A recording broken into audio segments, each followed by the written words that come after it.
Peace and blessings, family. This is your brother, asarimhotep, with the Martin Delaney Center for Egyptology. And today is Kuumba, Friday, November the 1st, the day after Halloween and my now deceased grandmother's birthday, which was October the 31st. But this is an open forum. So whatever is on your mind, any questions that you have, I will kind of spearhead some conversations. And if you want to join the panel, you can do so by clicking the link that is pinned to the top of the chat room. And so all that and more when we return in just a moment.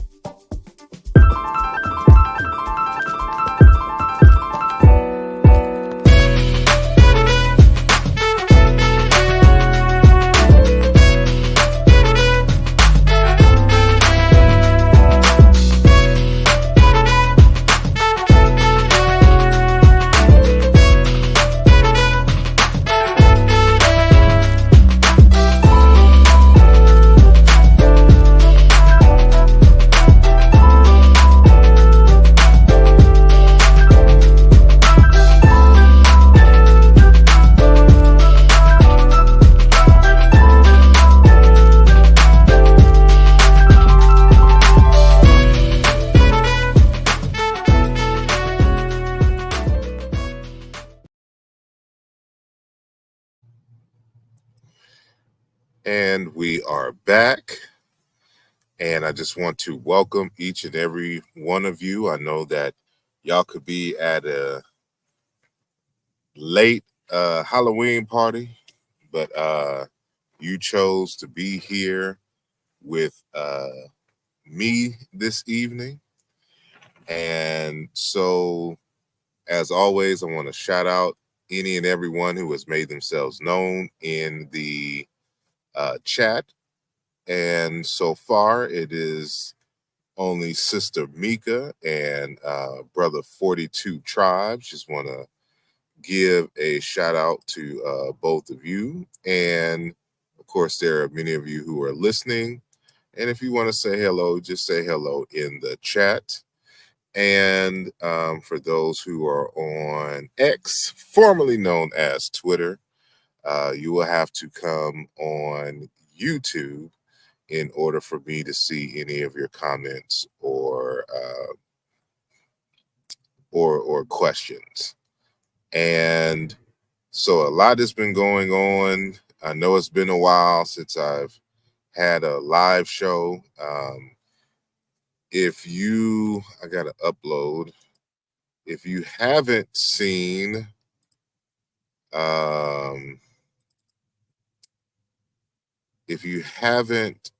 hold on one second. Let me sort by date. Seeing the latest upload that we have on the channel, I have a discussion about the word Nefer and its cognates in Bantu languages and how they relate to the concept of nobility and character. And so there are many folks who in the Egyptological world who simply reduce the name Nefer or the word Nefer to mean beauty. But it lacks an Africological context.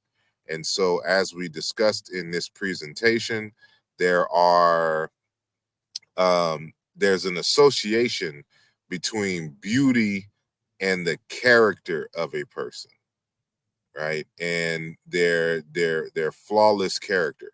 And so it should be the video previous to this if you are to visit the channel link. So I encourage each and every one of you to go check that discussion out.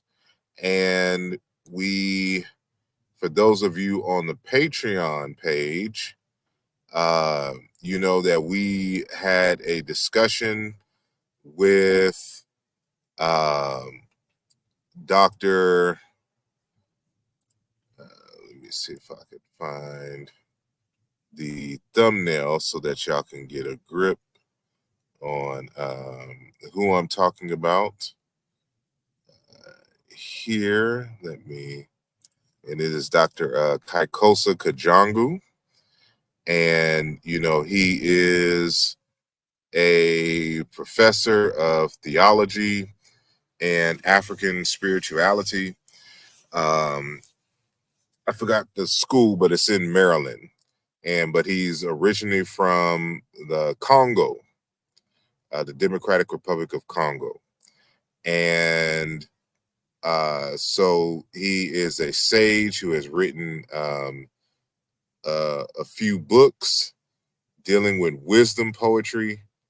And, you know, he had relationships with many elders on the continent and has many different initiations, including being initiated under the late Credu Mutwa out of the Amazulu people in Azania, aka South Africa.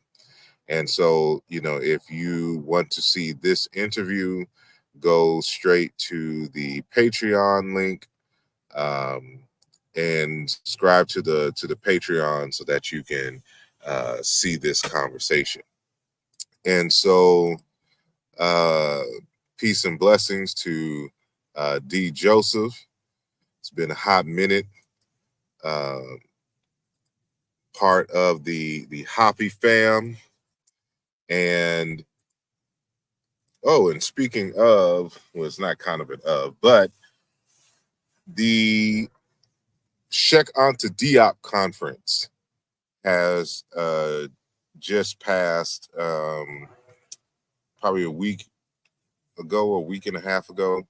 And so I have some photos of the event, and I only took a few videos, so I don't have much video, but I am going to show in this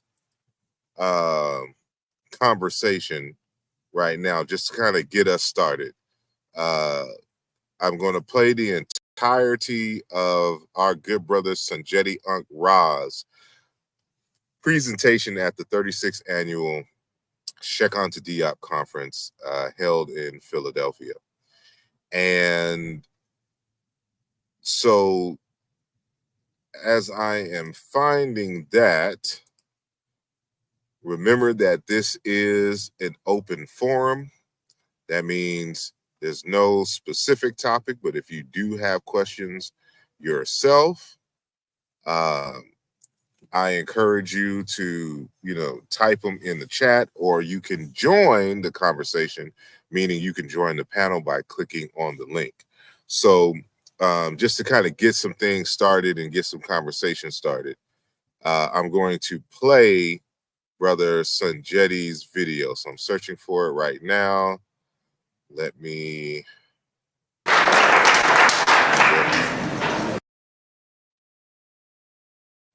I'm going to pause that and just prepare it. And peace and blessings to Kim Way 221.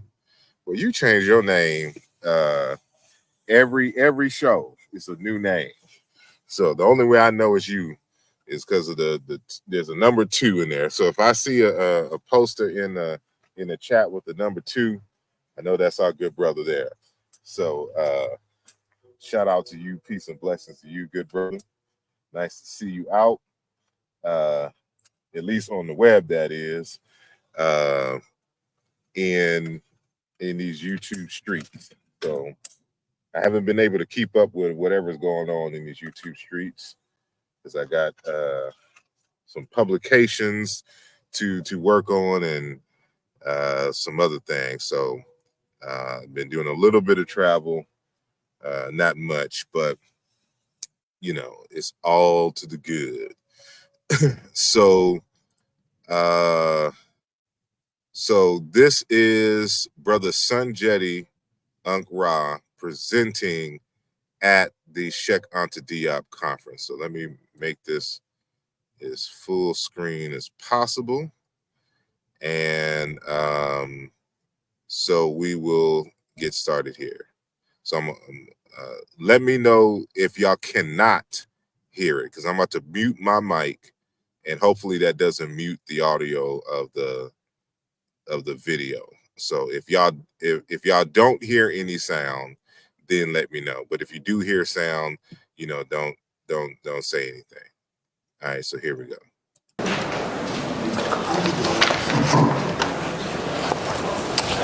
All right, thank you for that.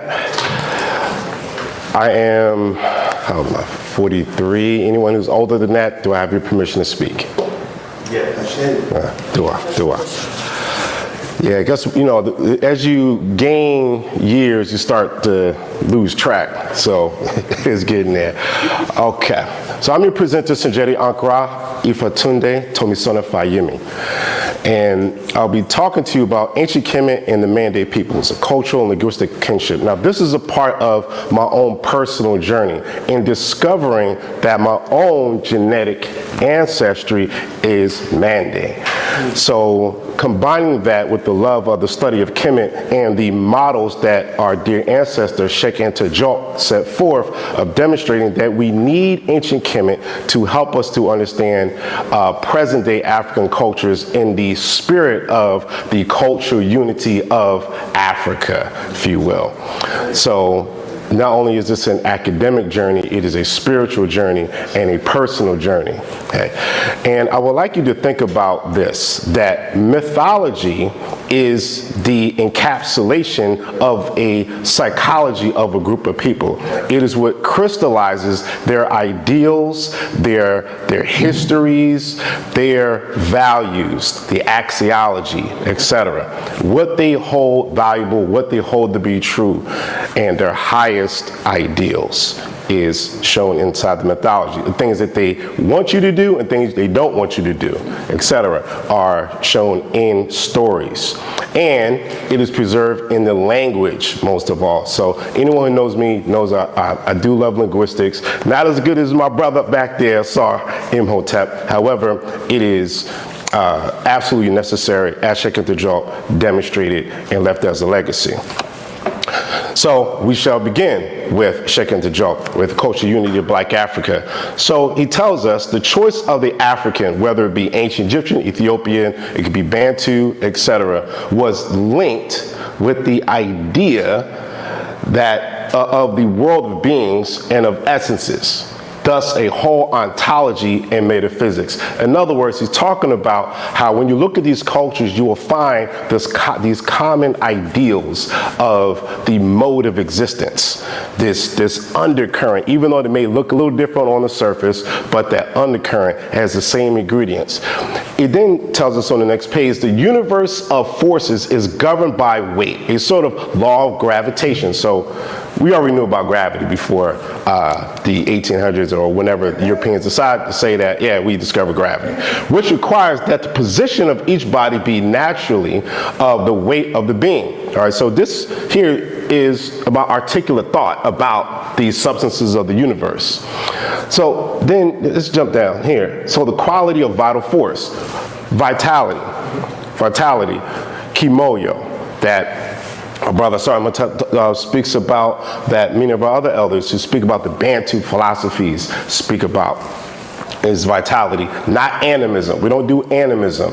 It's vitality that we refer to as kimoyo. So instead of saying, say, African religion or African spirituality, and I kind of have a little issue with the word spirituality, but we could talk about that later, kimoyo. So you could say voodoo kimoyo. We could talk about Kemetic kimoyo. We could talk about the Akan kimoyo, etc. So instead of using European words like spirituality, which is a European word, we could say kimoyo.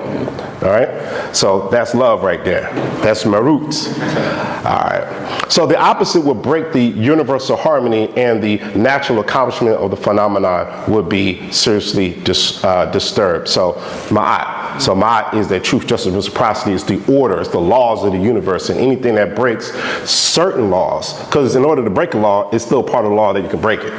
Right? However, there's a certain social order that we maintain that we spread out to the rest of the universe that we have to uphold. So that's ma'at. So anything that's opposite of that will be isfet, disorder. Right? So now let's go into our Mande. Now we're not going to read this entire thing. The red is just for a little guide here. So this idea of order and disorder, we find it in the Mande culture. The Mande culture. So Mande is the greater broad culture, and then you have the Soninke, you have Mende out of Sierra Leone, for which I am a descendant, and many others, Mandinka, Malinke. These are groups part of the greater Mande.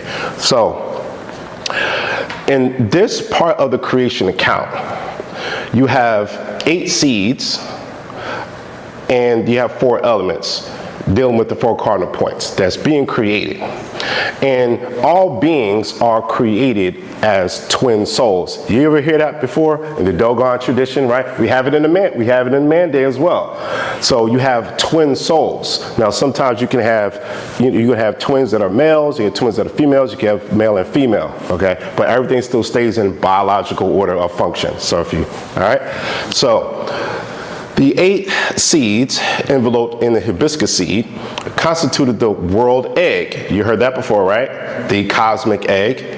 All right, and are conceived to be in each twins of different sexes. So inside of the world egg, so that's the cosmic egg, you even have the egg in the coffin text. Anyone ever heard of the ancient Kemetic coffin text? So you have the pyramid text, then you have the coffin text, which is more expansive than the pyramid text actually. You've heard of the Kemetic Book of the Dead. They call it the Pertum Heru, the Book of Come Forth by Day. So we have the egg spoken about in those texts as well. All right. So again, you have male, female. These are archetypes of human beings of the future. So one of these twins, you have Pimba, who emerged prematurely from the egg. That's kind of like Urugu, right? Kind of like Urugu. So Pimba, and by him doing so, he creates a disorder in the world. So this, that isfet, that goes against love, if you will. So then you have another twin named Pharaoh. Some would say Pharaoh, but we'll stick with Pharaoh. Okay? So he sacrifices himself and is cut into 60 pieces and fell to the earth, and he was transformed into trees. And then he was resurrected, etc., etc. So these things sound a little familiar, right?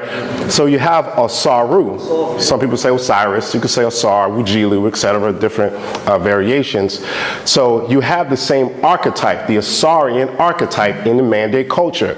Pharaoh sacrificed, cut into 60 pieces, just like Asar, who was cut into many pieces, and wherever his body parts were laid, a different temple was represented there, different ideals. And you also have the idea of trees, ancestors and trees. So we have ancestors who are buried by trees, like my paternal grandmother in Oakland, California. She was buried by a tree, and I noted this, at her resting site. And, I gave du'as and shades for that back in 2013 when she became our ancestor.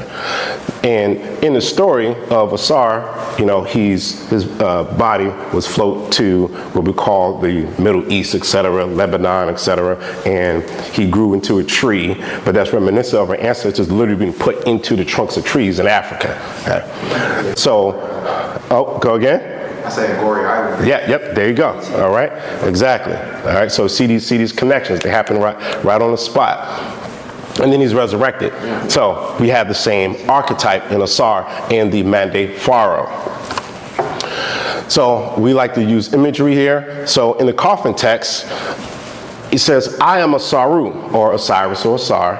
I live and grow as Neper. So Neper, which is a divinized form of corn, grain, etc. Because corn, grain, and foods have their own agency, if you will. That's why we can personify them. That's why we say the spirit is in the tree, the spirit is in the rock, the spirit is in the food. Okay? So Neper is a deity, if you will, but it's because we divinize or recognize the divinized parts inside of physical matter, especially that grows, etc. And then now, just to repeat, far was sacrificed and cut into 60 pieces, which fell to the earth, where they transformed into trees. So you have trees, plants, anything growing out of the ground. So this gives us the recognition of nature. So nature, or in Toro, so we say nature in Kemetic, we say in Toro. If you want to use the Akan language, if we want to use the Fula or Fulani language, in Toro. So this word is all over Africa. That we have the generating principle, the action generating principle of lifting up anything coming out of the ground from a base. All right, so this great ancestor, Amadou Hampatiba, translated this from the French. If you have this book, this is an excellent work. So here, so before the creation of the world, before the beginning of all things, there was nothing but one being. This being was a nameless and limitless void, but it was a living void, a living space. Okay. So this reminds us of Nut. It's where all things occur in the body of Nut. So the female principle is actually the space for which the masculine principle can move about. See? So they work together. And again, this is from the Mande people. From the Mande people, Mande cosmology. Now, of course, we have Amun Ra, and Amun is all over Africa. We know it through the languages, etc. And Amun is that self-generating nature. They say the Nesut nature, the king of the gods, if you will, or the highest generating principle that manifests through all things. And of course, this is a hymn to Amun Ra, and in it, he talks about the old soul God who made himself into millions. So this is like that. That's self-generating principle. Okay. Greek philosophy, they'll say the unmoved mover, but in Kemetic, there's a stela of Horu and Suti. They are twin architects during the time of Amenhotep III, and on there they give a hymn in which the creator speaks. That's what I like about these texts. The creator is speaking, right? And it says that the creator is the molder who never was molded. This is 18th dynasty, so we can't say that they looked at the Greeks. Like, no, this is in the text already. And the good thing is it's still there. So there's no debate. It's still in stone. That stela is still here. Okay. All right, a little bit of linguistics. So anyone know about the nature or the deity Khnum? Khnum. So Khnum and Amun have the same archetype. In also the same zootype, because they're both represented by the ram. Interestingly enough, thanks to some linguistic work by my brother back there, that they share the same root. That Amun and Khnum, at this root, means like something molded with clay. So at the top there, see the NM, which is the root of the word for herd, and then you have menet, herd, etc. So we kind of go down, we look at some linguistic comparisons to see the kan, ma, gather, all right, just going back into the love thing, that's connection, right? So in the Kalenjin language, the Kalenjin people in Kenya, you have nam, take hold of, join, enfold, unite. Again, that's that love factor there again. Make things from clay. And then, of course, Khnum, to build, to construct. That's why he's a creator, because he builds, he constructs things. That's that building masculine principle. Builder, one who unites. In order to unite, you have to have love. In order to have love, you have to unite. And then now, let's jump into Amun. It's a word meaning to create, to fashion. So the N and the M switch. Okay? But it's the same word at the root. Men make pots, work with clay. So Amun and Khnum. Now, continue this idea, the Shabaka stone. Shabaka stone, the creator says, the creator, he exists within every body, within every mouth, and all Netzeru, all people, all cattle, all creeping things of whatever lives and thinks. Okay? Again, it's still here. Okay? And this was copied from an earlier text that was written on a papyri. Okay? So that's the creator through all things. It's in the text, we don't have to guess about it. It's in the text there. So more linguistics, language here. So Amen is the same as Inyama. So anyone ever heard of Inyama? Inyama? So it's the same. So the N and the M switch. Okay? So at the core, that central ideal is the same. So you have it in different languages here. We won't have time to go through all of them. But in the Mande, we have Inyama, which is a force. Which is the Amen force. It's the same thing. So the Inyamakala, who are the blacksmiths among the Mande people, all right, I got you, we almost there. So the blacksmiths, or the Inyamakala, those who handle the Inyama force, okay, among the Mande peoples of Guinea and Mali, were believed to control Mande call Inyama, okay, which is understood to be both an energy and an explanation for the organization of the Mande world. So this is that Ma'at also, the organization and power of the world. Think about Star Wars, okay? That what they call the Force, if you will, but ours has a lot more content to it. The Mande see Inyama as a hot, wild energy that is the animating force of nature. That's that vitalism. And Yama is present in all rocks, trees, people, animals that inhabit the earth. It is similar to the Western notion of the soul, but is more complete than that. It controls nature, the stars, the emotions of the sea, and Yama is truly the sculptor of the universe. So Yama is the same as Amen, is that animating force of vitality that is inherent in all things. Last slide. So when you go to in South Africa, right, among the Kong people, in this excellent work here, boiling energy, noon. So that's, now again, we still have to do some research to see if this is a cognate or not, but it's interesting that noon is similar to Inyama, NM, like Amen, you split the M and the N. Energy that originates from the gods and the most powerful force in the Kong universe of experience. It appears in different forms, its main action being as healing energy. So when you go to India, they talk about Kundalini. We respect Indian culture, but we don't have to take a word from India and try to Africanize it. We have our own words called noon. So respect to India, but we have our own term. It's noon. The noon energy, we bring up the boiling energy, that noon.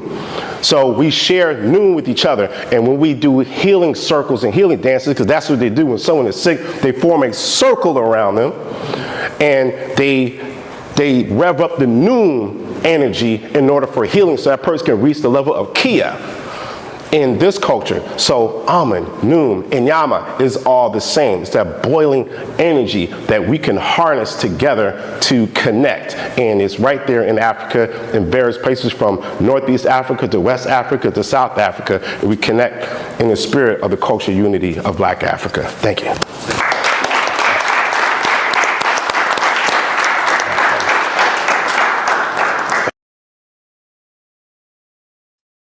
All right. I hope y'all enjoyed Brother Sanjetti's presentation. And let me just remove it real quick.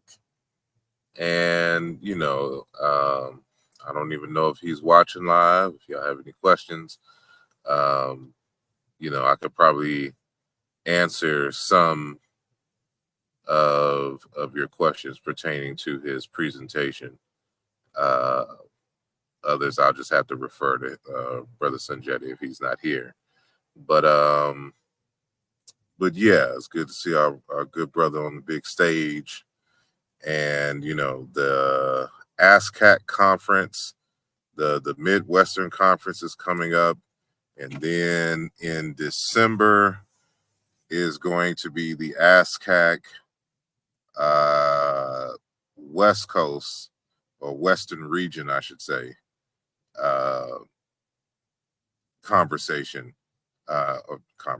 conference. And I will be presenting at that one for the Western region. And I'm going to be dealing with the concept of Kimoyo. And so the presentation that I did at the Sheikh Anta Diop conference was hip hop as an authentic African kimoyo tradition.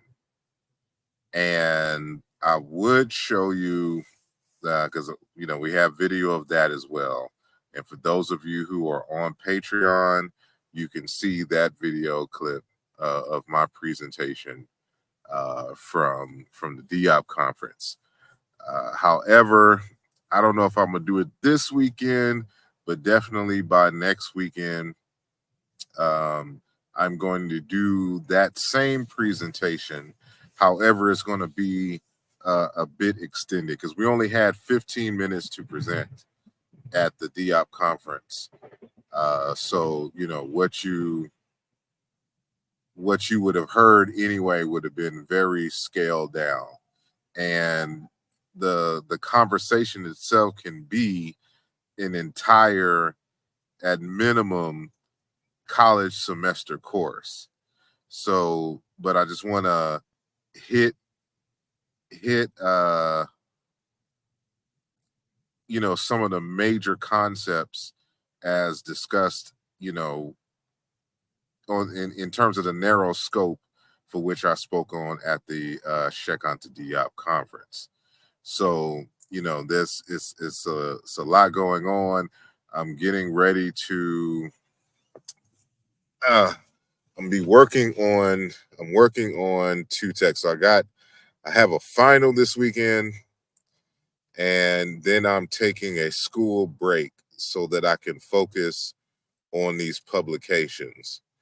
And so the publications that are going to be coming up soon as I can wait, I already have these. No, I don't have them uploaded. So let me upload the pictures right now. I don't know if the book covers will be of this size. I mean, of this type, but I want to keep this theme going.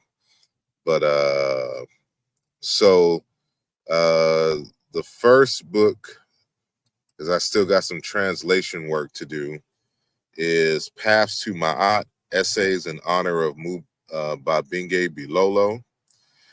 And so I have about 4 or 5 scholars that have contributed to this text. They're all in French, with the exception of one, which is in Portuguese. So I got to translate from Portuguese. So I'm definitely going to need some help from a few of my Portuguese-speaking African brothers who speak English when translating that work. But I'm mainly going to be dealing with some translating. So that's going to be my focus, is getting these essays translated, and I'm gonna do a French version of the text. So those texts will remain the same in terms of the French variations of the articles. And then, of course, I've been speaking about this concept of kimoyo for a while. And so we'll be dealing with an introductory guide to kimoyo, a reconceptualization of African spirituality. So that is also in the works. So thus all this conversation about kimoyo. And lastly, this won't be done anytime soon. But hopefully by the end of 2025 or mid 2026, I can have this done. So quantum field theory is African heritage, exploring indigenous theories of the subatomic world. Right. So those are the texts in the works. So, please forgive me if I don't do a whole bunch of shows, but that's why. And we have another text coming from Dr. Chilemalima Mukinge. which is actually a children's book. So, y'all be on the lookout for that. And so again, this is an open forum. So if you have any, questions, issues, it doesn't necessarily have to be. I try to keep, everything kind of African centered and focused on this channel, but it doesn't necessarily have to be in that range. So, what's a big topic right now besides, the presidential elections and whether, black men are voting and all that other kind of craziness. There's also the issue of DJ Envy of the Breakfast Club, put together a Halloween video of, his family members doing or recreating Lil Kim's, I forgot what the name of that song is, but it's the one where she was changing scenes with all the colors. But there's a controversy because of, he has his youngest. I don't know if it's the youngest, but one of the younger daughters who is under 10, dressed as Little Kim in the video in like the bikini outfit and furs and stuff like this. And so the mom was in the video, I believe, and of course DJ Envy. I don't know if he was shooting or whatnot, but this is, it brings up a bigger conversation on the over sexualizing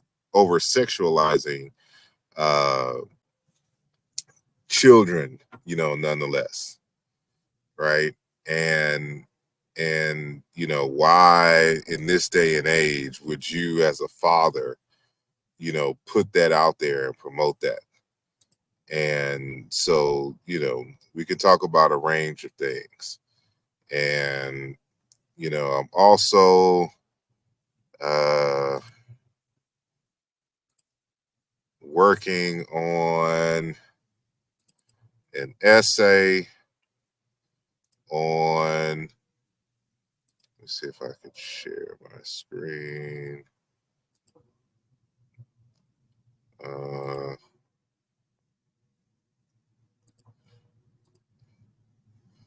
So I'm kind of working on this right now, on the ancient Egyptian term Ib, meaning heart. And so, I'm not trying to make it too long, but I just want to have some examples.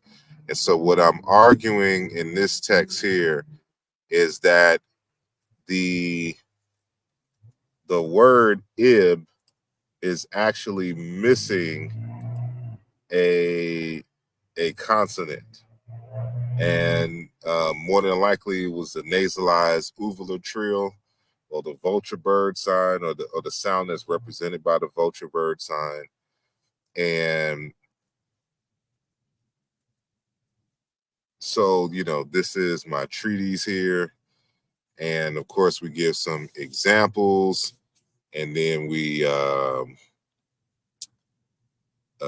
go through the details and the linguistic stuffity stuff as always. So, there's a whole bunch to learn here. But this is just kind of for the academic nerds. I don't know if this has any practical value, but nonetheless, it shows the deep relationship between African languages. So it's coming together nicely, and I'll let y'all know when that is available for viewing.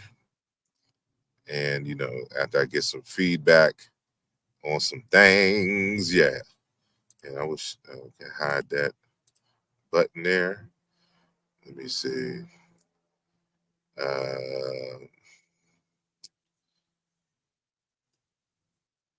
Peace and blessings to Shabaka. Says African unity worldwide, Pan-Africanism is the key to Black liberation worldwide. Indeed. If only more of us could understand that, it would the world would be a better place. And Sister Mika says it's called bad leadership from the father. Indeed. But this also brings to the forefront a point that is often brought up in a lot of the kind of the red pill space regarding in terms of the leadership of the home, because while everyone is attacking DJ Envy, only a few people have asked, well, where's the mother? And why couldn't the mother, if they were just so hell-bent on doing it, why couldn't the mother play Little Kim, right? But this just goes to show that this is part of the conversation when it comes to leadership. Because no matter what, when something goes wrong or there's disorder in the home, regardless if the woman is present, the man as head of the household is always going to get the blame. Now, he is to blame, but his wife is also to blame as well. Because again, I haven't watched the video. I've only seen the like the still shots that people have taken of the video. But allegedly she's in the video. So, both pairs should have equal scorn or critique in this situation. But this is what we mean by, there's just certain things that come with being a leader of your household. So, where there's success in the house, of course, the mother's going to get the credit. But when there's issues and there's blame, the father is going to take the brunt of the critique and things. And you always have to keep this in mind when we're having these so-called male-female discussions in terms of the what it means to be a leader of a home and the like. And like this is a prime example of this. So regardless to DJ Envy's thoughts on it or whatnot, as the man of the house, you should have known better and nipped that in the bud, because more than likely this was the wife's idea. But him supposed to be that representative of logic and protector of the home, and protecting the home does not always mean that you are protecting against physical violence, but you are protecting, for example, your children from unwanted advances and perceptions and the like. And DJ Envy should have known better. And so I'm not sure how this is going to play out, but yeah, you definitely don't have your 8-year-old daughter dressing up as Little Kim, and especially for a song of that caliber with the kind of lyrics that are in the song, and then to top it off with the outfit, like it just was not age appropriate at all. And another thing that stands out in this situation with Envy and the like is more so the, like, I was a teenager in the 90s, and we had shows on BET such as Teen Summit, right? And BET back in the day used to always have these conversations about the role of hip hop artists and their influence on young people.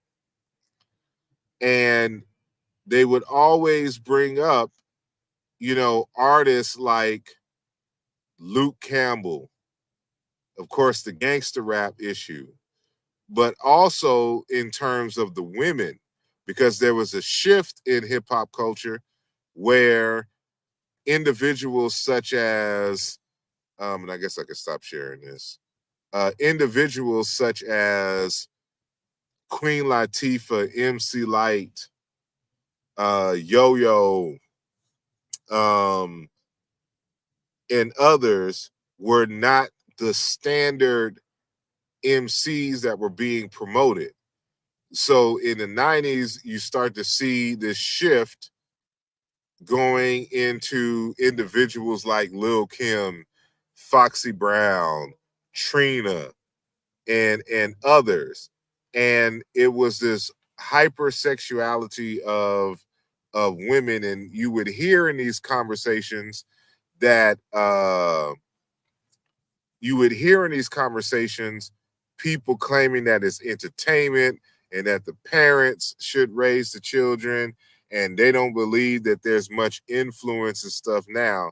And so now these people who were teenagers and young folks in the 90s are now the adults that have children. And it's interesting that, now that they're older and they, have children themselves, how the tables have turned in terms of the perspectives and the conversations regarding the influence of such images in people. And this is not what we want for our young people. And so you seeing this now. So with all that talk of, free speech and I'm being a boss babe, they use another word which I won't say, but now it's a complete 180. Once we see, Lil Kim, who ain't put an album out in 20 years, being reflected in that little girl. And so, it goes on, it's only went downhill from there, because we haven't had a Lauryn Hill type influence since she came out. And so it's only Lil Reds. There's the Glorrillas, what's the red girl? I forgot her name. But the Meg the Stallions and the Nicki Minaj's, it's just crazy. Like, there's just no, in terms of mainstream representation of Black women artists, powerful Black women artists, and Black male artists for that, because the drill took over, and the talent has just fell off. The lyrics, everybody killing that, like, people are just dying left and right. It's interesting that in the 90s, as far as rappers are concerned, the only rappers that that died violently, I ain't gonna say the only ones, but in terms of big names, of course, was Biggie and Tupac. You had Big L before then, but like, other rappers was dying of natural causes or unnatural causes, like in the case of Big Pun, right? But you did not see this constant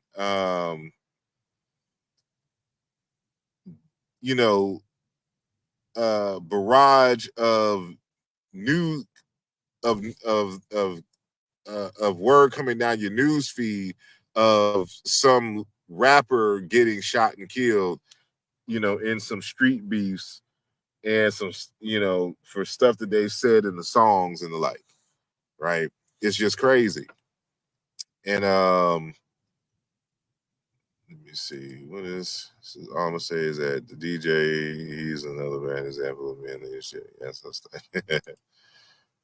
we just need to keep paying African saboteurs, crash outs out of the reparations hearings. Indeed. Said he is too insecure to put his wife in the fur. Yeah, and that's another thing. Like I'm waiting to get DJ Envy's his story, right? Like to confirm if it was his idea, if it was the wife's idea, and why wouldn't someone suggest that if y'all just so hell bent on doing Lil Kim, why didn't your wife play that, and why would you have your baby girl singing Lil Kim in the out? Because, and you got to remember, like, keep in mind for those who grew up in that time, think about Lil Kim's album cover, like, and what she had on the album cover of her debut CD. That's what, in essence, DJ Envy had his 8-year-old girl in. And especially in this day and age with Diddy allegations and all this other kind of stuff, just why would you do that? It's just bad all around, right? But that's neither here nor there. Let me stop sharing that screen. And so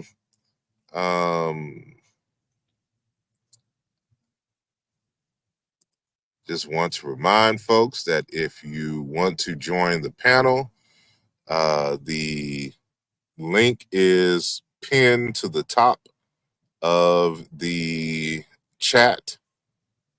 And so, click the link. And in the meantime, I guess I will do another presentation, because this is on my panel. So this, who I'm going to put up now, is Dr. Kamika Williams Witherspoon, and which is crazy. We shared a panel, and her daughter and I used to date back in the day. So that's always crazy to see her.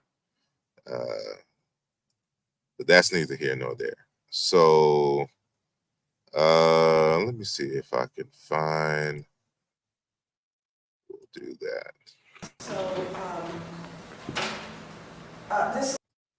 So let me just pause this. So this is going to be probably about another, I don't know if it goes a full 15 minutes, but so this is Dr. Kamika Williams Witherspoon, or Witherspoon. Yes, Williams Witherspoon. And so you can see me in the cut right here. And I guess your brother Sunjetti is behind the camera. So if there's any just faulty camera stuff, blame brother Sunjetti and send him a very angry note in his Facebook inbox. Right. So I'm gonna let Dr. Kamika speak. This is entitled Ways of the Ancients, Compassion, Care, and Consciousness Writing Magic, Preserving Memory. No, that's not how you do it. Okay. Just click. Click. Yep. Nope. The wheel. Okay, there we go. Cool beans. Thank you. I'm not technologically groovy, you guys. Okay. So I am an anthropologist, performance poet, and playwright. And ironically, all of my occupations, vocations, and passions use the same praxis. And so that's what I wanted to investigate today, if we will. I wanted to talk about this idea of the ways in which, if we follow Mayat and this notion of finding balance, we have the tools in order to ascertain our own health ourselves through writing. So if I don't get to everything, because I'm kind of verbose, if we investigate the teachings of Thoth and Mayat, this notion of promoting healing through writing magic and preserving memory, I'm going to try to contextualize my ideas, talk about magic and memory using these four comedic literary traditions: poetry, orational style, or performance poetry, what they call autobiography, what we would call as anthropologists autoethnography, and then drama. Hopefully I'll be able to get to some of the outcomes and before the conclusion. And so Mayat, along with some West African aesthetic traditions, particularly those from Nigeria with regard to the concept of nomo, offers us insight on how to continue to forge new paths ahead to achieve happiness with an emphasis on compassion, care, and consciousness. According to Miriam Litchium, then, there are four primary styles of Egyptian or Kemetic literature, as mentioned: poetry, autobiography, drama, and performance poetry. She says Egyptian poetry was sometimes indistinguishable from the orational style, so you've got these two forms simultaneously. The difference is one of content and mood, of feeling conveyed and feelings aroused in the reader or listener, end quote. Egyptian poetry then was compact. It utilized short lines of text and featured repeating lines at regular intervals forming stanzas. The oldest example of performance poetry I would like to attest comes from the pyramid text called the Instruction in Wisdom. The text was found in ancient Egypt literary history of the 5th dynasty, circa 2494 to 2345. The pieces that we would call performance poetry were more formalized, structured pieces, midway between prose and poetry, and they were meant to be recited or meant to be performed. What Litchium's then, what her work would eventually refer to as autobiography, as I mentioned, we would call autoethnography. That's where individuals got a chance to talk a little bit about themselves. And the most famous of those autobiographies of the Old Kingdom was the 58 lines carved on the facade of the tomb of Harkuf, or Aswan, from the 6th dynasty. During his lifetime, Harkuf served two kings, Menir and Pepi II, and eventually he would serve as governor of Upper Egypt. Let's see if I've got this right. Yeah, so, and this is just an excerpt from those 58 lines. I have come here from my city. I have descended from my nome. I have built a house, set up its doors. I have dug a pool, planted sycamores. The king praised me. My father made a will for me. I was one worthy, one beloved of his father, praised by his mother, whom all his brothers loved. I gave bread to the hungry, clothing to the naked. I brought the boatless to land.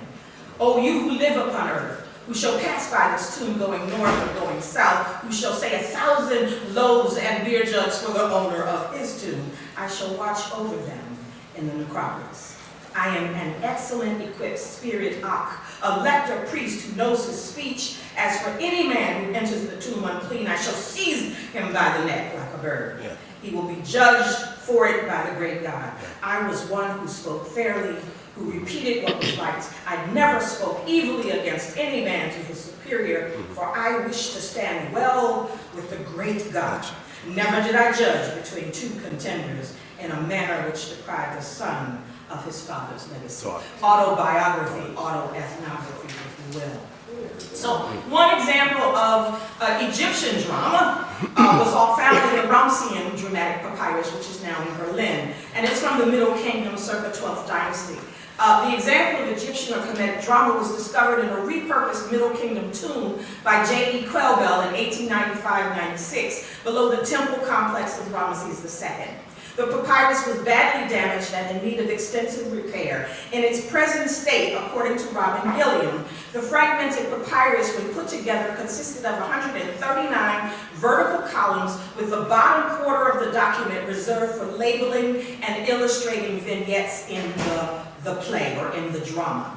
In the Ramessean dramatic papyrus, considered to be a complete script of the Osirian psychodramas, there is an engaging dialogue in the text between Thoth, the god of wisdom and writing, and Horus, son of Osiris. In that ancient recorded dialogue, the text speaks to the mythological significance of actions. So what we can glean from the ancient Egyptian literature, whether it be drama, autoethnography, or performance poetry, our actions or behaviors are learned or taught. They encompass how we as individuals conduct ourselves, right? Our habits, our rituals, our everyday routines. In this environment, negative actions can be unlearned and then transformed. So if indeed these actions that define us, according to Richard Schechner, restored behavior, then are actions that are purposely performed. So writing our stories forces us to reflect on those actions. This notion of writing and ritual or acts as magic, or haiku in the language of the Kemetics, is an interesting one. So in Kemetic culture, magic was associated with power words, certain words which, uttered in a proper tone of voice, could be efficacious. Poets, preachers, orators, storytellers, individuals with knowledge and the command of language, pronunciation, coupled with performance ability, can both inspire and activate actualizations. So ancient Egyptians believed that those individuals who could write and recite words of power possessed magic themselves. So for our purposes, our use of the term word magic or word power points to the power in harnessing nomo, a West African concept of word magic that we can obtain through journaling, storytelling, poetry, and the like. So when coupled with intentional, positive, reaffirming behaviors, writing those secrets can become transformative. So these power words, as I mentioned, I'm just going to kind of go through this because I don't want to run out of time. In the Egyptian pantheon, secrets is writing magic. Thoth, known as the scribe of the gods, along with Maya, considered the female counterpart of Thoth, both provided ways of knowing and ways of being that promote wellness, balance, truth, and healing. According to the Egyptian historian Manetho, Thoth was said to have authored 36,525 books. Well, okay, damn. Inscriptions from the latter dynastic period refer to Thoth as the Lord of Kemenu, self-created to whom known hath given birth, God one. Thoth is credited as the inventor and God of all arts and sciences, Lord of the books, and mighty in speech, according to Wallace Budge. As a keeper of books, sesh, the Egyptian word for writing, sounds a great deal like seshta, which is the word for secrets. So even with the efficacy of prayer, Egyptians attributed that power and the concept of intentionality to Thoth. So the whole efficacy of prayer appears to have depended upon the manner and tone of voice in which the words were spoken. So Thoth's domain then is not just in words, not just in writing, but just as much dependent upon the voice, the tone, the manner, and the intentionality of the spoken word. In the funeral text Makaru, it means he whose word is Ma. Concurrently, Mayat has a rich treasury of meaning as well. Milana Karina suggests that the Egyptian term's etymology refers to the evolution of a physical idea for what it means to be straight, to be even, to be level, to be correct. Beyond mere concept, Mayat then, as an ethical practice, represents the rightness of things. Mayat is nurturing, life-giving, and at its core, truth. So Ma encourages interrogating rightness through praxis. The ancient Egyptians recognized the role and power of speech as a creative force. For those of us who not only combine deep thinking and the written text like Thoth did, but likewise who harness their verbal acumen and practice orality, we too can learn how to use, it's spelled H-W or H-U, word power in our speech to actualize positive outcomes in our lives. I don't remember if I put it in there. No, I didn't. So we'll just leave that there. Anyone can learn to invoke and utilize word power. In Kemet, according to Kuringa, there is authority as well as private persons, those in authority, as well as private persons sought and claimed such power. So it's not just tied to only those individuals who are dignitaries or part of the royal class. Authoritative utterance of exceptional insight was at the heart of both creative activity and moral practice in Mayatean ethics. Kuringa writes, they are the powers which are available to all humans. So in this piece, it happens that heart and tongue rule over all the limbs in accordance with the teachings that is Ptah, is in every mouth, and he is in every mouth of all divine powers, all people, all cattle, all creeping things, whatsoever lives, thinking whatsoever he wishes, and commanding whatsoever he wants. This is from the Shabaka text 54. The idea of the intrinsic connection between the tongue and the heart suggests that our ability to feel and then articulate our feelings is a power that each of us can learn to use to promote health and to actualize positive outcomes in our own lives. In the Shabaka text 56, it reads, the seeing of the eye, the hearing of the ears, the breathing of the nose, they inform the heart, and it makes all perception come forth. So as for the tongue, it repeats what the heart has conceived. I think that's super powerful. The things that we are experiencing in our life, what we are taking in from our environment as we navigate our various spaces and places in the world, as the text reminds us, informs the heart. And yet, the text clearly points out that our responsibility as perception or understanding comes forth is to give voice to those feelings, suggesting that our wellness is tied to our connection between the tongue and the heart.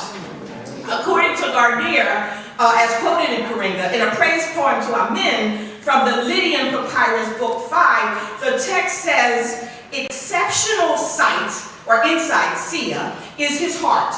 Authoritative utterance, Puh, is his lips. His energy, Ka, is that which exists through his tongue. So according to Kuringa, both with and in Mayat, good speech has beneficial purposes that is good for everyone and available to everyone.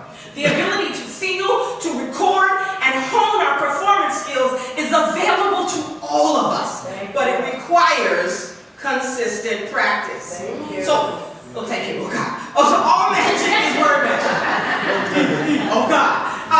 According to John, every human being is capable of learning and perfecting these utterances. Rank, class, or condition makes no difference. The word itself is force. By utilizing word magic, we mark identities, bend time, reshape, and adorn the body when we tell our stories. So we each must take responsibility for our words, for our stories. And by doing so, we can take responsibility and ownership for our well-being. I'm just going to go through. This is Mayat, when she appears twice as Mati. Then that's speaking about double truth, this idea of both secrets and confession.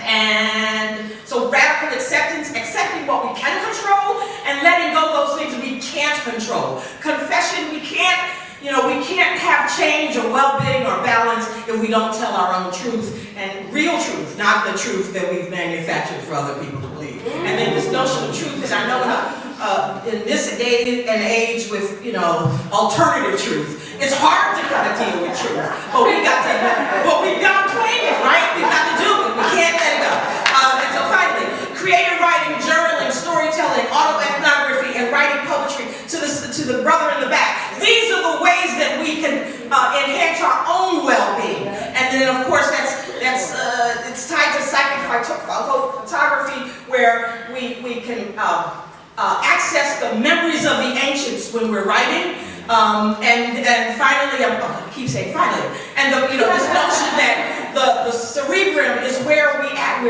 position all of those knowledges, and our behaviors are tied to the frontal lobe. So it's steeped in science, and it also includes part of the Egyptian physical culture. As we write, we must also include breathing exercises, stretching, power exercises, posture, and warrior training with Sabeka. I think that should be it. Thank you so much.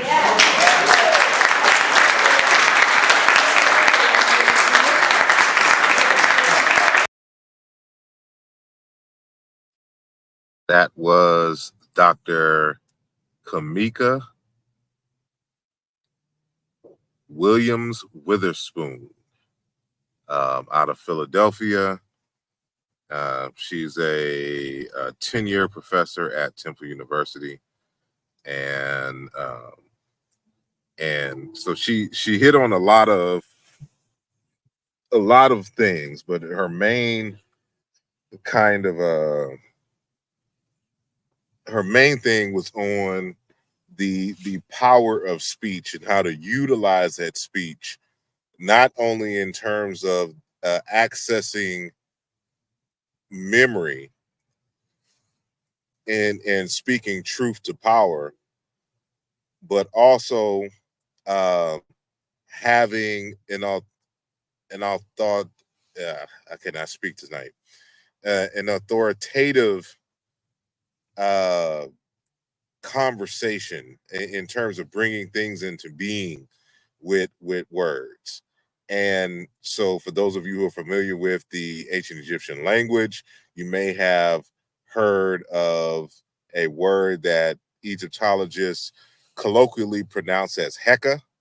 She says Hakua in the presentation, which I showed here.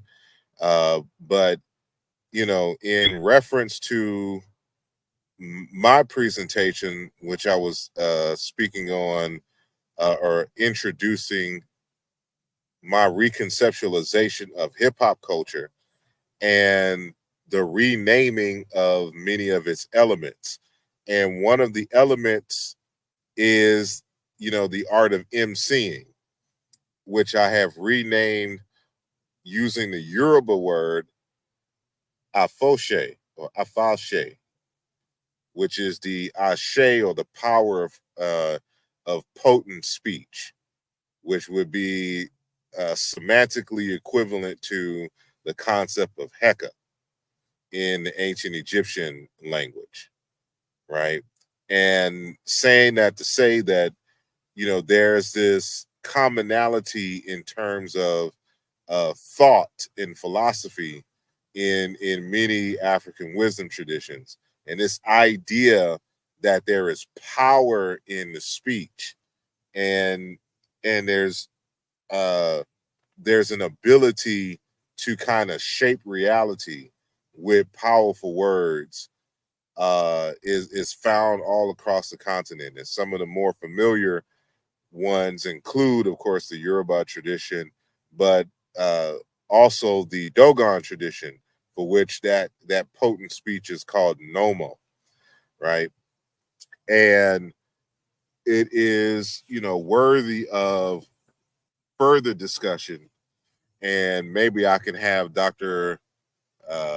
Williams Witherspoon come on the program and let us know what she has going on and the like. It was interesting, and so I mentioned earlier that her daughter and I used to date a long time ago, and so even though she is a a Christian, and she is a theater arts professor, she's also an anthropologist, and she has a very extensive library. And I would often want to leave her daughter and just go chill at her house to peruse through her library. And she has a lot of Egyptological libraries, and libraries, texts, Africana studies, of course, anthropological works, and the like. So you can see that she's using her many backgrounds and synthesizing them in this particular way in terms of her deep studies in Africana, especially in ancient Egypt, and this art of storytelling, you know, which she does poetry as well too. I've seen her at a number of poetry events, and she put on one. And I don't have any video from that. I just have some photos. Maybe I'll share that one day as well. What else? What else? So I wish, like I plan to, you know, really tackle that notion of Heka, because it's just speech.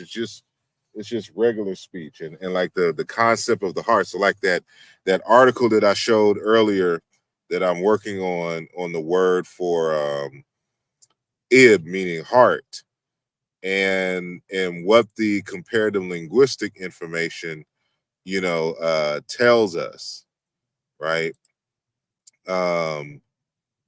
And it's some very important work that I wish I had the time to really just go deep into and expand. But yeah, but I was coming across, I was kind of going through some of my as we were talking about the whole DJ Envy thing, and it kind of reminded me of this lecture. You can find it on YouTube on the channel when I was dealing with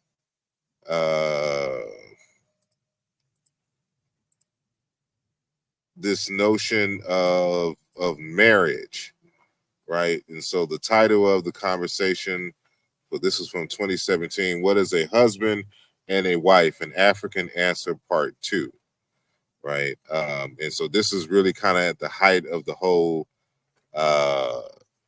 red pill space. And so I just wanted to let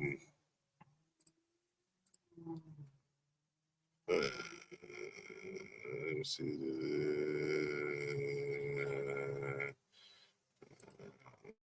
That is, let me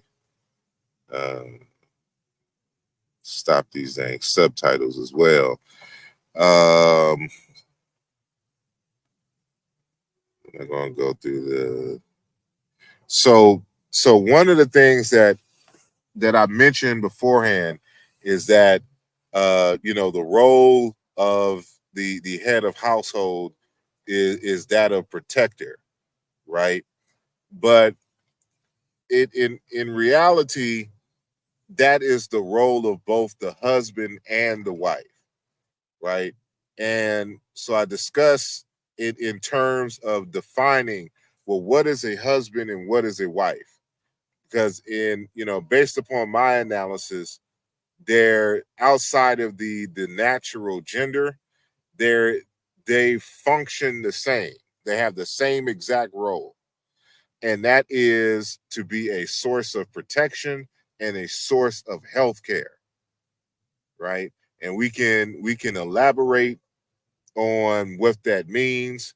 So I gave an example in terms of protection, but you also got to understand health care. So we're not only talking about each other's physical health, but each other's mental health. Now, keep in mind the Check Out the Diop conference this year, the theme was on health, right? And so that's like my conversation was hip hop as a Kimoyo tradition, an introduction to Jashe. And Jashe, I define is or articulate is an authentic Afro-American healing arts tradition. And so when we're talking about this notion of health and healing, it is not only in terms of physical health and diet, but also mental health and spiritual health. And so in the case of DJ Envy, by involving his daughter in this particular way, him and the mother. And so as husband and wife, they're both a source of protection and health care. And so what this opens up for the daughter is a lot of unwanted criticism.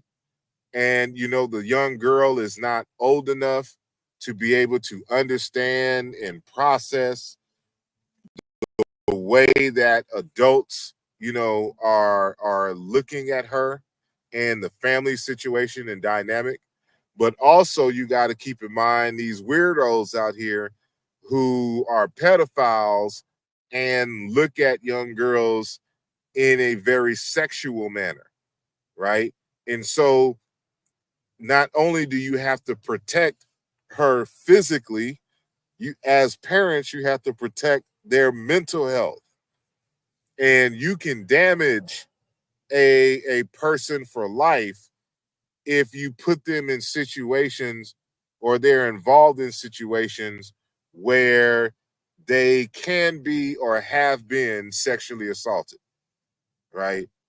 And so we have to be careful of that as adults, as parents, and not invite those types of energies in our space, and especially to advertise it, to the world, especially with the kind of platform and the millions of views that you get as a media personality.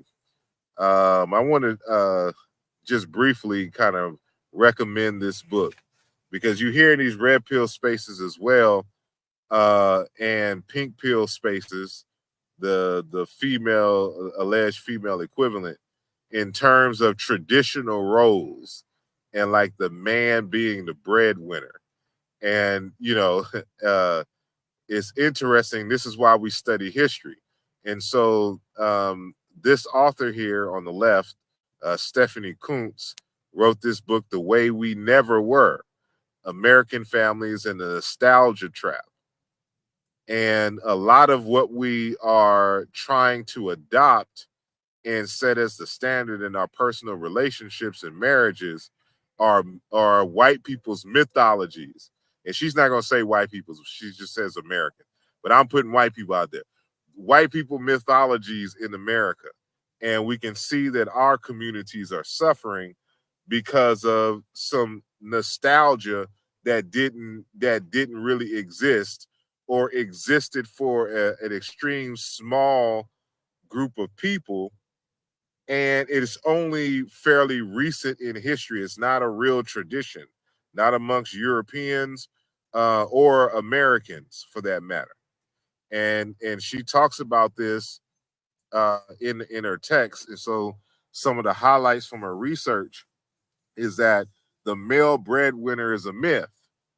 So when you talk about the role of a man, the man is supposed to be the provider and pay for everything. That's a myth in terms of traditional, quote unquote, American history and values. Males were the bosses of the family workforce. So what people don't realize is that the man being the head of household, he was also the resource manager of the resources of the family, and basically the boss of the family business, because families got you didn't how should I say, you didn't go out looking for jobs per se. Everyone kind of built their own jobs, and the family worked the jobs, right? And so women and children were the unpaid employees of the house, and wives were called yoke mates or deputy husbands. So this notion that the women were just at home being dainty, and living a quote unquote soft life is a myth. They were the deputy husbands, right? They were working, the family was working, right? And she states in the text that it wasn't until the 1920s that a bare majority of American children came to live in a family where the husband earned the income, the wife was not working beside him in a small business or on a farm or earning income herself. And the children were either at home or in school and not working in the factory or fields. So, you know, this is right before the Great Depression that this starts to become a reality in the Americas. But she lets us know that it was short-lived, right? So that family form then grew less common during the Great Depression in World War II. Because remember, when the men went off to fight, it was the women that were working, who was doing a lot of these jobs while the men went off to fight. So it changed the family dynamic. Women were working. But it reappeared in the 1950s thanks to an unusual economic and political situation in which real wages were rising steadily and a government flush with cash was paying veterans benefits to 44% of young men starting families. So what she's saying here is that form where the woman stayed at home and the man went off to work started in the 1920s but died off in the 1930s or 1930s and 40s because these were during the world wars, and then picked up again in the 1950s, but only because of government programs, right? That when these people were coming back home, that the government started flushing cash into the economy through the veterans and giving them particular benefits up to 44% to start families and the like. So because in other words, veterans, I wouldn't necessarily call it a government handout, but they were getting subsidies and welfare and benefits. And this allowed, so this wasn't the result of capitalists paying high wages to where these people can afford families to where the man can work principally as a sole breadwinner. This was a period when your average 30-year-old man could buy a home on 50% to 18% of his own salary, not needing his wife's. So that she's letting us know that the economic conditions were ripe for this to happen. But this, of course, is no longer the case. But you have a lot of people in the modern era trying to have this as a standard, but don't understand that the same economic situation does not exist in the modern time for this to happen. So this is what is missing from the so-called 50-50 discussions in these podcasts that a lot of Negroes are getting into. So I don't know what all this stuff is here that I have. But I did want to like highlight, for example, this one text, this from Dr. Theophilo Benga. And so if you don't know about this text here, the Readings in Pre-Colonial Central Africa, it is a text that takes excerpts from works that were written in French and Portuguese and Spanish from these colonizers when they first came into Africa, and they were taking notes on the African cultures for which they encountered. So these excerpts are translated into English and then compiled in this text, Readings in Pre-Colonial Central Africa by Dr. Theophilo Benga. Right. So this one text here, or this one chapter, is on the social condition of women in the kingdom of Kuumba. And so it states here, the social position of Bashongo women is remarkable. The first personality in the kingdom is a woman, the queen mother. Among the important people in the kingdom, women have 2 representatives, and in the council of elders, there are several women. The woman is not bought, but is considered fair that a man who has deprived a father of his daughter who was useful to him should give him some little compensation. Also, the fact that a woman must give her consent to marriage eliminates every idea of slavery. Moreover, the fundamental idea of marriage for them is that it constitutes a collaboration between husband and wife. This, of course, is the case only in areas where Arabic or Portuguese influence has not been felt. Right? So when the native structure amongst the people in Central Africa, the dynamic of women was a lot more fluid, mobile, and there was a lot of freedom and authority for women in these places.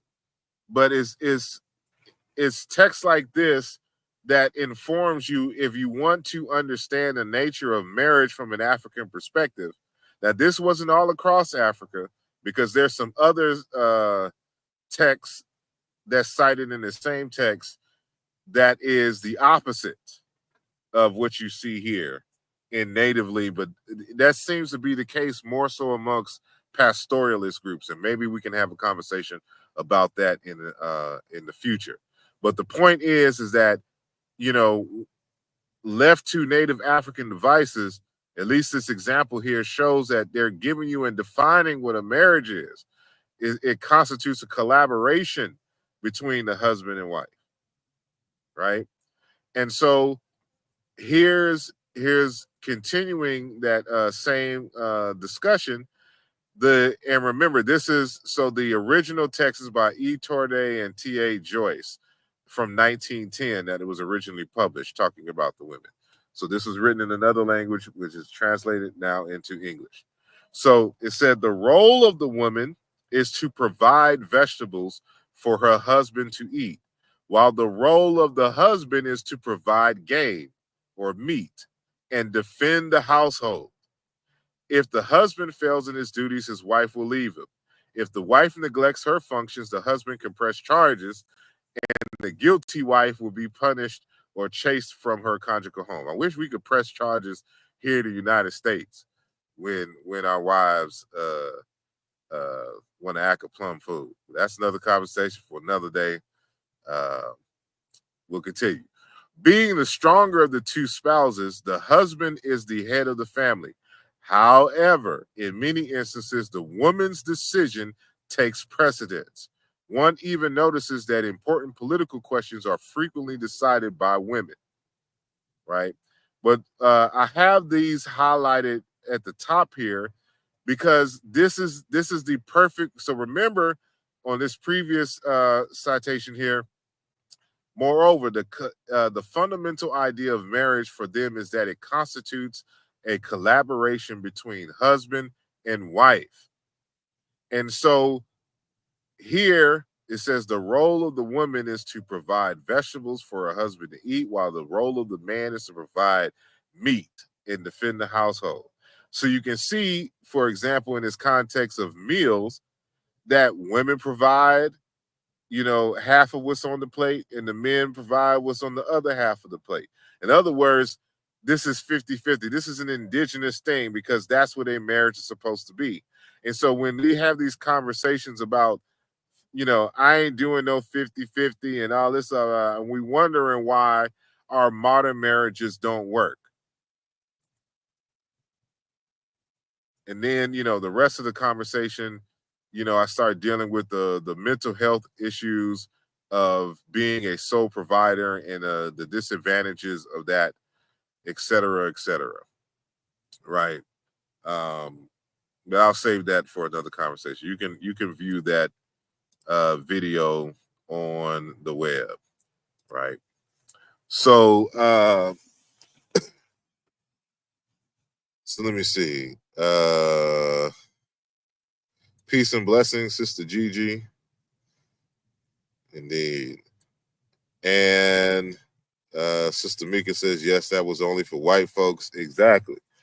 And so, we have a problem here in the United States where we want to be European so bad that we want to take on their traits and aspects of their culture, not fully understanding what exactly is going on in the historical context for why certain things exist. And it never asks the question that would that really work for us and the like. But so it doesn't look like there is, any questions or comments. So let me just kind of scroll up just to make sure. Again, I would show my video from the DIOP conference. However, I plan on doing a show on my presentation or doing my presentation, but having a more expanded version so we can have a conversation on that. So if there are not any questions or comments, and it doesn't look like anyone has joined the back of the panel, I will end this conversation and, see if somebody else is going live. There's an after party somewhere online and the like. So I know there's going to be a time delay. So if there is a time, not if there is a time delay, but if there's any, questions and the like, make sure that you first, however, before you go, make sure that every one of you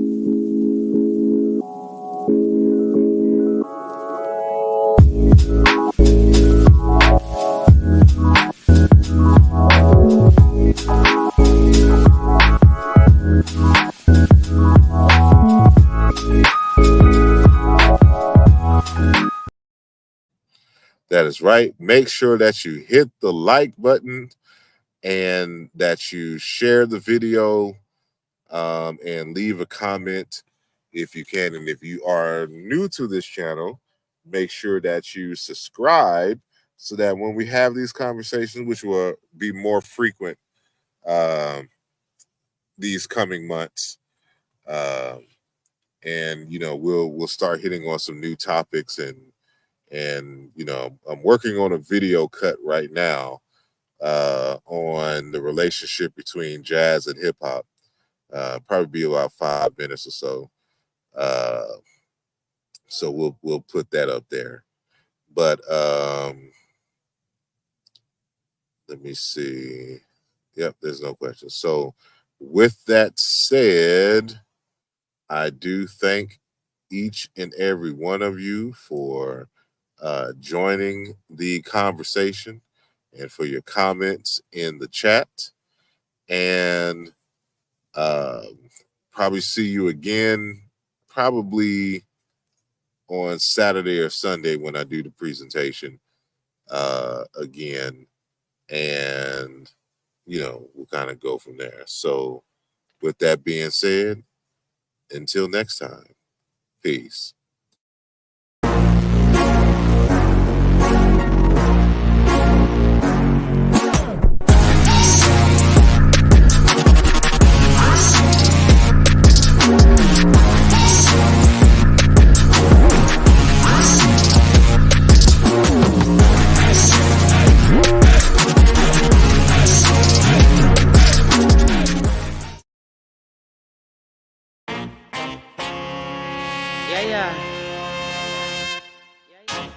Tokyo wanna dose that. Feeling like I dropped the draw for in car Uno. Came to kick the door with the game man judo. Pin game low, that's why they give me kudos. Inspired by the 3-0. 595, check it for pack light. Hit the turnpike, slide to a baseline. Gotta sound like I just hit the 8-5. Oh, I'm so ready, by enemies necessary. We gon' be legendary, hold up. About to grow the payrolls. If you see the vision and you're with it, you should say so. Cause we about building, elevating the millions.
This program was created with the love and support of all our Patreon members and subscribers.